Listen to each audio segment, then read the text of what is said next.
Evergreen star देवन। Generations की generation देव साहब की दीवानी रही हैं।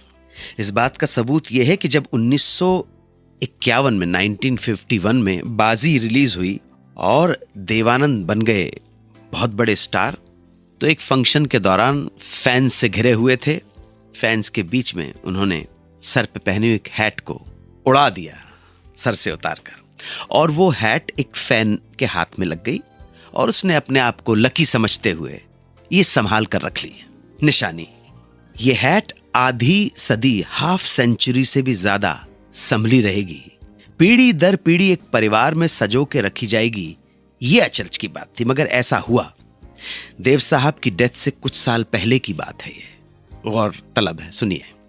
देव साहब दांतों के रेगुलर चेकअप के लिए डेंटिस्ट के क्लिनिक पहुंचे। जल्दी में थे। लिफ्ट से निकलते ही तेजी से अंदर की ओर जाने लगे। इस तेजी में उनकी नजर सामने रखे एक शीशे के शेल्फ पर नहीं पड़ी और उनका सिर जोर से उससे टकरा गया। टक्कर जोरों की थी।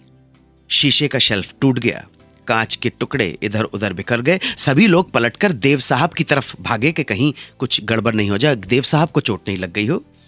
एक आदमी भागता हुआ उनके पास आया, कोट से कंधे से शीशे के छोटे छोटे टुकड़े झाड़ता हुआ पूछा, आप इतनी तेजी कहां जा रहे थे, आपको लगी तो नहीं? सब लोगों का ध्यान देव साहब की तरफ था। बड़ा नेचुरल है। हंसते हुए देव साहब ने अपने स्टाइल में कहा कि यही वजह है कि मैं ये टोपी पहन कर रखता हूं। और ये कह के देव साहब आगे बढ़ लिए। तभी जब आगे जा रहे थे क्लिनिक के अंदर एंट्री करने के लिए, तो एक लड़की की आवाज आई, आप इस तरह से अपने सर की हिफाजत तो कई सालों से करते चले आ रहे हैं। पलटकर क्या देखते हैं कि एक लड़की है और ऑटोग्राफ बुक निकालकर उनकी तरफ तेजी से बढ़ रही है। देव साहब ने ऑटोग्राफ दिया।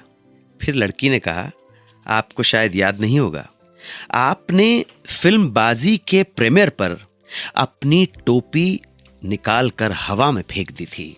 वो टोपी हाथ लग गई भीड़ में खड़ी मेरी दादी माँ के हाथ।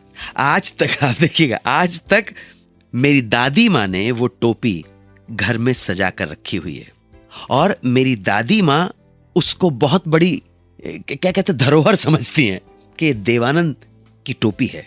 और आज मैं आपको ये ऑटोग्राफ लेकर उनको दिखाऊंगी और बताऊंगी कि दादी, मेरे पास भी एक धरोहर है, तुम्हारे पास देवानंद की टोपी है, मेरे पास देवानंद के ऑटोग्राफ हैं।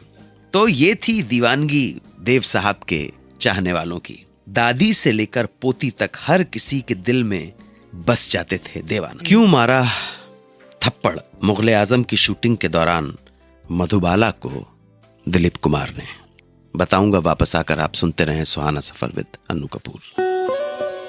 सुनते रहिए रेडियो का number 1 show Suhana suffer with Annu Kapoor, सिर्फ 92.7 बिग FM पर।